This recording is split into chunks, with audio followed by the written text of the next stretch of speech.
Merci Seigneur pour ta nuit ce matin, pour tes bontés qui se sont renouvelées ce matin, tes compassions qui ne sont pas le thème sur nos vies. Dans le nom de Jésus, Dieu soit loué, alléluia. Nous bénissons le Seigneur ce matin encore pour ce nouveau jour. Et nous le louons parce que c'est lui qui nous réveille et c'est sa grâce qui est sur nos vies, alléluia. Père, tu bénis le message que nous allons entendre ce matin. Et ta faveur est sur nos vies, au nom de Jésus. Nous sommes au jour 4 et nous bénissons le Seigneur pour sa présence. Nous le louons parce qu'il est grand, il est fort, dans le nom de Jésus. Amen. Gloire à Dieu. Aujourd'hui, notre thème, c'est nous suivons un Dieu vivant. Nous suivons un Dieu vivant, un Dieu qui est puissant. Alléluia.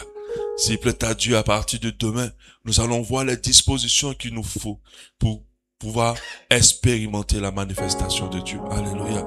Aujourd'hui, j'aimerais nous faire comprendre que le Dieu que nous suivons n'est pas un Dieu mort. Le Dieu que nous suivons n'est pas un Dieu qui a été fait par les mains d'un homme. Alléluia. C'est pas un Dieu qui parle et que rien ne se passe, ni qui a une main et qui n'agit pas. Alléluia. Hier, c'était l'anniversaire de décès de mon père. Alléluia. Ça fait maintenant 17 ans qu'il est décédé. Il est décédé l'année où on s'est marié. C'est-à-dire, il est décédé en août et nous on s'est marié en décembre. Il avait donné son accord pour le mariage avant que on puisse se marier. Mais je ne parle pas de lui en pensant à son décès particulièrement. Je parle de lui en pensant à la vie qu'il a eue, la vie qu'il a menée. C'était un homme qui était très bon, qui était généreux, qui aimait vraiment ses enfants, qui malheureusement a eu des croyances qui l'ont trahi. Alléluia. A eu des croyances qui l'ont trahi. Il était musulman, mais en dehors de musulman, il consultait beaucoup les marabouts. C'était un homme à marabout, un homme à féticheur. Il aimait beaucoup. Il ne le faisait pas pour faire du mal aux gens. Il le faisait parce que dans son esprit, il avait besoin de protéger ses enfants. Il avait besoin de protéger nos vies. Il avait besoin de réussir sa vie. Donc, il avait besoin lui-même de se protéger. Donc, toute sa vie, c'était les marabouts, c'était les féticheurs, les gangas. Il leur donnait beaucoup d'argent. Et en plus de ça, il était musulman. Il ne ratait pas aucune fête. Il priait tous les matins. Il ne ratait pas le carême. Il faisait beaucoup de choses dans ce sens-là. Amen. Et on lui disait beaucoup de choses, on prédisait beaucoup de choses à mon père. Et parfois, ce n'est pas ce qui s'est passé exactement. Quand j'observais sa vie, il arrivait à s'en sortir du mieux qu'il pouvait. Mais sa vie n'était pas évidente. Elle était remplie de souffrances. Il est parti dans des grandes souffrances de maladie. Je m'en dis très jeune, à peine la cinquantaine, alléluia. Et il est parti comme ça. Toutes ces croyances, toutes ces choses qui suivaient l'ont trahi. Et quand nous étions petits, il passait son temps à nous envoyer ici et là.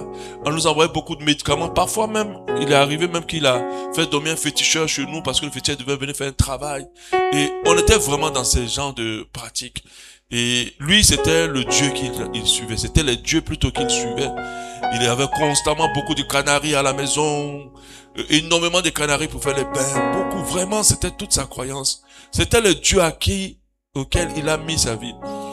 Mais de l'autre côté aussi, j'avais une mère aussi qui était passionnée des marabouts. Je me rappelle que ma grande sœur qui est née avant moi du côté de ma mère me disait que ton papa et notre maman, là, ils aimaient beaucoup les fétiches. Eux, c'était leur truc en commun. Ma maman aussi, elle aimait beaucoup ça. Elle est décédée à l'année de mon bac, un peu plus jeune. Et elle aussi, je me rappelle qu'elle m'emmenait chez les marabouts aussi, les féticheurs. Mais comment elle est partie? Toutes ces personnes à qui elle a remis son argent, en qui elle faisait confiance, la religion ou les dieux en qui elle avait mis son espérance pour être protégée, pour réussir, ainsi que mon père, ces deux personnes-là sont parties dans des atroces souffrances. Trahis par leurs croyances, trahis par leur Dieu. Trahis par leurs croyances, trahis par leur Dieu. Moi déjà, tout petit, je ne supportais pas les pratiques de mon père. Je ne supportais pas. Parce que quand tu observais ce qui se passait dans sa vie, tu te disais non, mais on peut pas mettre autant d'argent dans ce Dieu-là. On peut pas s'investir autant. Et puis avoir une vie aussi complexe et compliquée. Je me dis, c'est pas ce genre de Dieu-là que je veux. Alléluia. Et quand je regardais ma famille, ma famille paternelle, je voyais que les gens avaient beaucoup de complications de vie, malgré leurs croyances. Beaucoup de maladies atroces, bizarres qu'on ne comprenait pas. Beaucoup de décès, j'avais tellement de choses. Et je me suis dit, ceux-là, Ils ont mis leur foi à des dieux qui ne sont pas vivants. Ils ont mis leur foi en des dieux qui ne sont pas vivants. Au dernier jour du décès de mon père, le dernier jour qui lui restait, moi j'étais bloqué sur Gabon, je ne pouvais pas sortir. Parce que il fallait d'abord régulariser ma situation, sinon ça allait être un peu compliqué. Et il demandait aux gens de m'appeler. Il dit appelez Donald, appelez-le qui vienne me masser. C'est ça, la vieille lui dit, mais il n'est pas ici, il est dans un autre pays. Il reprenait encore la même chose le lendemain. Appelez Donald qui vient me masser. Moi j'étais déjà chrétien. Et j'avais compris que au dernier jour de sa vie, il s'était rendu compte qu'il avait été trahi par ses croyances. C'était comme si il réalisait que le Dieu de son fils était un Dieu différent. Parce que quand il allait consulter, on lui parlait de moi comme quelqu'un qu'on ne peut pas atteindre. On lui parlait de moi comme quelqu'un qui avait quelque chose de spécial. Et il demandait toujours, voyez Donald, qu'il vienne me masser. Voyez Donald qui vient me masser. La vieille dit, mais il n'est pas là. Il est dans un autre pays. Amen. Alléluia. Alléluia. Alléluia.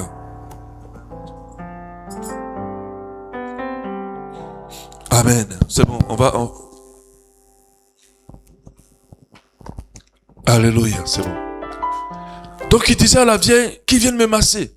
Elle a dit, mais il n'est pas là. Et j'ai dû prendre le téléphone, parler avec le téléphone. La vieille dit, il ne faisait que pleurer. Et je sentais dans ses pleurs beaucoup de trahison. Il a été trahi. Trahi par ses croyances. Trahi par les dieux qu'il suivait. Trahi par les dieux qui l'ont ruiné parce qu'il a mis beaucoup d'argent dans toutes ses pratiques. Il croyait à chaque fois en ces choses. Et ma maman me disait qu'à un moment donné, elle entendait prier en douce et elle entendait dire Jésus. Elle m'a dit ça. Un gros musulman, un grand musulman, un gars qui aimait beaucoup les fétiches. Alléluia. J'aimerais te dire ce matin, nous servons un Dieu vivant. Notre Dieu n'est pas un Dieu qui va nous tromper. Notre Dieu n'est pas un Dieu à qui on met notre espérance après, à qui on se confie complètement, puis à la fin on est confus, confondu. Alléluia. Et déjà très jeune, quand j'ai vu tout ce qui s'est passé dans la vie de mon père, j'ai commencé à chercher le vrai Dieu. Je me suis dit, ce n'est pas là que Dieu est. Parce que le Dieu, quand je pense à Dieu, au véritable Dieu, je pense à un Dieu qui veille sur nous, un Dieu qui nous garde, un Dieu qui nous protège, un Dieu qui pouvoir, en réalité, un Dieu qui est vivant et puissant dans nos vies. Je dis, je pense à ce Dieu parce que je ne peux pas confier ma vie à un Dieu aléatoire, un Dieu faible. Alléluia. Et c'est cela que la Bible dit en Psaume 115, 4. Psaume 115 au verset 4. Leurs idoles sont de l'argent et de l'or. Elles sont l'ouvrage de la main des hommes. Elles ont des bouches et ne parlent point. Elles ont des bouches et ne parlent point. Oui. Beaucoup de choses arrivent à ces gens qui se confient à ces dieux sans qu'ils ne le sachent. Mais nous, notre Dieu, il parle. Elles ont des yeux et ne voient point. C'est-à-dire que quand tu as une once de petite intelligence, tu vas te réaliser que ce que les marabouts te disent à chaque fois que non, si ça t'arrive, fais ci, tu vas voir, ça va plus t'arriver. Quand ça continue, non, c'est parce que tu n'as pas bien maîtrisé, c'est parce que tu n'as pas fait. Quand je parle des marabouts, je parle aussi de certains hommes de Dieu qui font du maraboutage. Ils ne voient jamais ce qui va arriver aux gens. Et quand ça les arrive, ils ont toujours des explications. Elles ont des yeux et ne voient point. Elles ont des oreilles et n'entendent rien, n'entendent point. Elles ont des nez et ne sentent point. Elles ont des mains et ne touchent point. Des pieds et ne marchent point. Elles ne produisent aucun son dans leur gosier. Ils leur ressemblent, ceux qui les fabriquent, tous ceux qui se confient en elles. Alléluia. Nous servons un Dieu vivant. Nous suivons un Dieu vivant. Alléluia. Quand tu donnes ta vie au véritable Dieu et que tu te soumets totalement à lui en tant que sauveur, et je précise en tant que Seigneur, parce qu'il y a des gens qui viennent à l'église, ils pensent que Dieu doit tout faire dans leur vie pendant que Dieu n'est pas encore leur Seigneur. Seigneur, c'est celui qui règne sur ta vie. Seigneur, c'est celui à qui tu te soumets. Seigneur, c'est celui que tu suis, celui que tu vis selon qu'il veut. Seigneur, c'est celui à qui tu obéis. Celui qui régit ta vie. Lorsque tu as donné ta vie à Dieu, le véritable, en tant que Seigneur et Sauveur, par Jésus-Christ de Nazareth, alléluia, il devient vivant dans ta vie.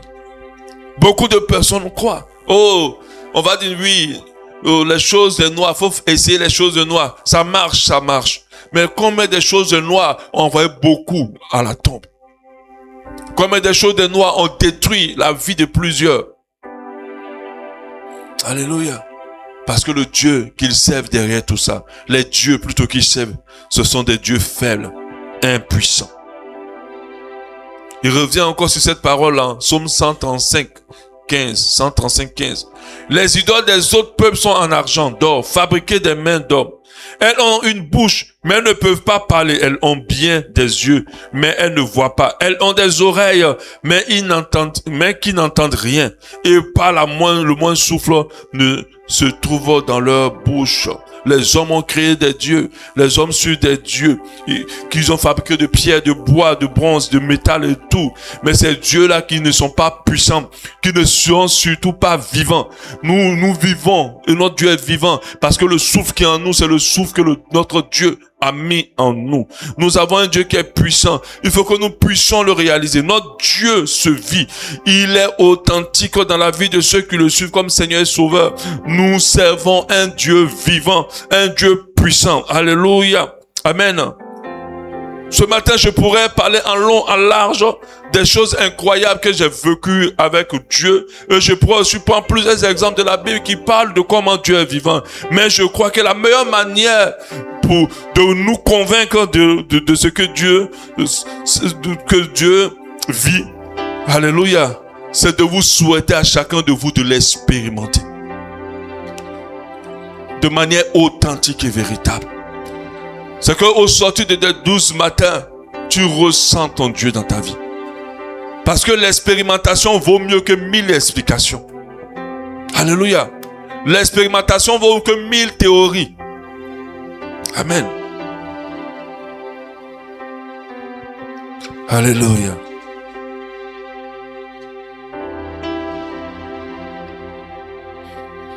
Dieu n'est pas une idée. Dieu n'est pas une philosophie. Dieu s'entend. Dieu parle. Dieu touche. Dieu visite. Dieu transforme. Dieu restaure. Dieu relève. Dieu protège vraiment. Aujourd'hui, les hommes ont inventé un mot qu'ils appellent miracle.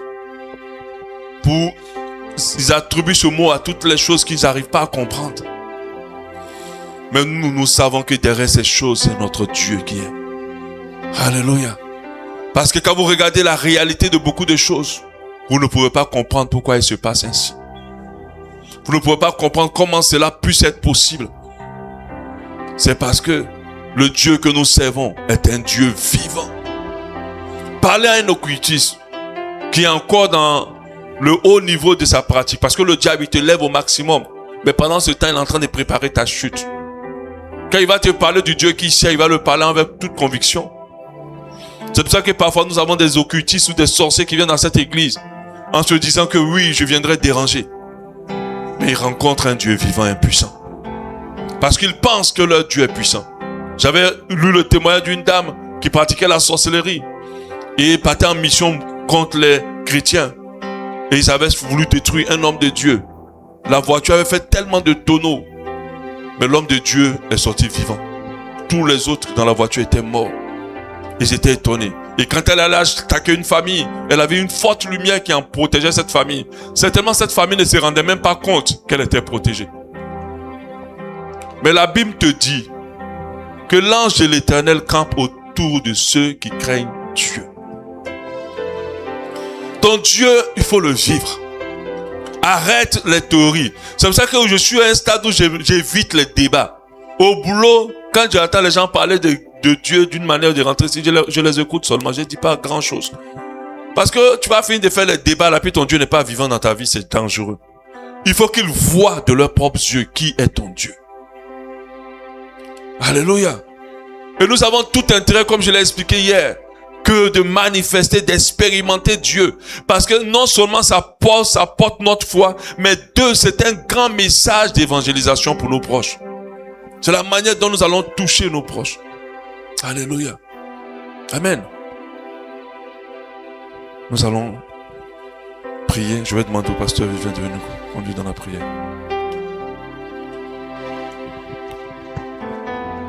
Alléluia. Nous bénissons notre Dieu parce qu'il est vivant. Amen. Quand nous voyons dans nos familles des gens qui adorent des dieux morts, des dieux qui ne parlent pas, nous ne pouvons que rendre grâce à Dieu pour cette révélation qu'il nous a fait. Alléluia. Face aux défis et aux choses qui semblent parfois impossibles, aux impossibilités de la vie, nous nous inclinons parfois devant de faux dieux qui nous promettent bons et merveilles. Et donc, comme le pasteur pouvait dire, et à la fin, nous arrivons à cette résolution que nous avons vécu une vie sans connaître véritablement qui était Dieu. Et ce matin, je vais t'inviter à prier pour que notre foi soit affermie. Pour que notre foi soit affermie face aux défis, aux impossibilités de la vie. Alléluia. Tu vas prier ce matin pour que ta foi soit affermie. Que rien dans ce monde ne t'incline ou ne te fasse incliner devant de faux dieux. Mais qu'au contraire, ta foi soit affermie face aux défis, face aux impossibilités, face aux choses qui peuvent être des obstacles dans ta vie, face aux situations qui peuvent sembler impossibles dans ta vie. Ce matin, élève la voix et prie pour que ta foi soit affermie, pour que tu aies une foi qui déborde, pour que tu aies une foi qui, quels que soient les obstacles, trouve toujours une possibilité, trouve toujours une lumière. Seigneur, ce matin, nous venons te présenter nos vies. Que notre foi, Père éternel, Seigneur, demeure toujours ferme. Seigneur, que quel que soit ce que nous traversons, quelles que soient les difficultés que nous rencontrons, quelles que soient les maladies, Père éternel, qui viennent terrasser parfois, Seigneur, notre santé. Ce matin, Seigneur, que notre foi s'affermisse, Seigneur, face à toutes ces difficultés. Que rien, Père éternel, ne vienne, Père éternel, nous incliner. Mais que devant les difficultés, devant les acharnements de la vie, nous restons fermes, Seigneur, au nom de Jésus. Parce que notre Dieu n'est pas mort. Parce que notre Dieu est vivant. Quel que soit le silence, Père éternel, nous croyons en ce Dieu. Ce matin, prie pour que ta foi demeure ferme. Parce que ton Dieu est puissant. Parce que ton Dieu est vivant. Parce que ton Dieu ne dort pas. Ton Dieu n'est pas fait de main d'homme. Ton Dieu n'est pas un morceau de bois ou une écorce arrachée sur un arbre. Ton Dieu est vivant. Celui qui a créé le ciel et la terre. Celui qui a donné à la croix de Golgotha son Fils unique Jésus-Christ. Celui qui t'a sorti de la boue. Celui qui t'a élevé et t'a mis au rang d'enfant de Dieu. Quel que soit ce que tu vis, quel que soit l'état de ta santé, prie ce matin pour que ta foi soit affermie. Parce que ton Dieu est vivant. Quelles que soient les impossibilités que tu rencontres dans ta vie, ton Dieu est vivant. Alléluia. Tu vas encore prier ce matin. Afin que Dieu renouvelle ta force. Afin que Dieu renouvelle ta force. Pour que dans ta marche, sa présence soit palpable. Il y a présence et présence. Tu peux être entouré par des hommes. Tu peux avoir les biens de ce monde et croire que tu as une présence divine autour de toi. Mais quand tu reçois la présence de Dieu, quelle que soit la situation, quel que soit l'endroit où tu te trouves, quel que soit ce que tu vis, cette présence met la paix en toi. Alors ce matin, tu vas prier. Ce matin, tu vas prier. Que Dieu renouvelle ta force. Que Dieu renouvelle ta force afin que dans ta marche, tu ressentes sa présence. Que rien ne te fasse douter de la présence de Dieu. Que rien ne te trompe. Que rien ne te détourne de la présence de Dieu.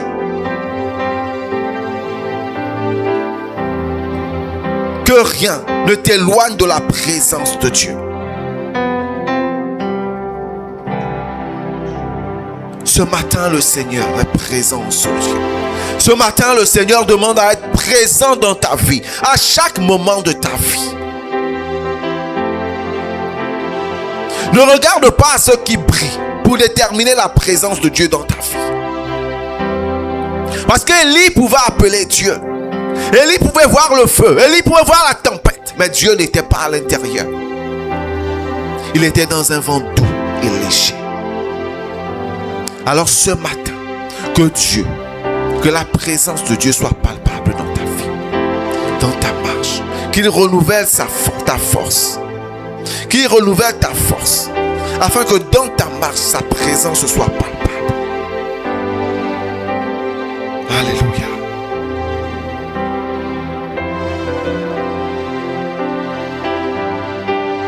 Déclare maintenant ce matin que toute situation morte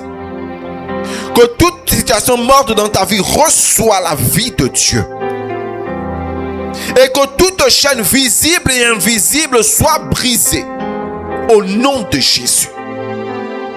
Que toute situation morte maintenant dans ta vie reçoit la vie de Dieu. Tout ce qui a été déclaré mort, ton travail, ta santé, tes enfants, tes études, tes projets, que tout ce qui a été déclaré mort dans ta vie reçoit la vie de Dieu. Ta fertilité, les gens qui ont déclaré que tu vas demeurer stérile, les gens qui ont déclaré la mort maintenant sur tes enfants, ce matin tu vas déclarer la vie, parce que ton Dieu est vivant. Quelles que soient les années qu'ont mis les malheurs dans ta vie, aujourd'hui Dieu déclare qu'il est vivant. Donc aucune situation, aucune déclaration des hommes n'aura plus d'impact, n'aura plus d'influence sur ta vie. Ce matin, tu peux le déclarer que les chaînes visibles et invisibles tombent maintenant au nom de Jésus. Ce matin, tu n'es plus lié aux œuvres des ténèbres. Ce matin, ta vie est libérée. Ce matin, tu es délivré. Ce matin, le Dieu qui t'a donné la vie, le Dieu qui t'a donné la vie, donne maintenant la vie à toute situation dans ta vie. Seigneur, ce matin, nous te bénissons. Nous te rendons grâce dans le nom de Jésus-Christ.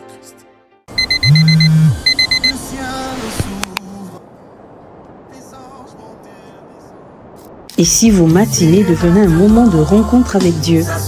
12 matins de prière, du samedi 1er au mercredi 12 août 2026.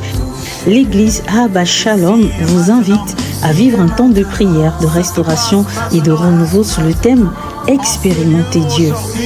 De 6h à 7h, venez rechercher sa présence et expérimenter son intervention. Intervenants, Pasteur Donald Soro et Pasteur Ava Salah. Nous vous attendons à Ocala avant la première pompe sur la voie de contournement. 12 matins de prière, un rendez-vous avec Dieu à ne pas manquer. Ça se passe si maintenant.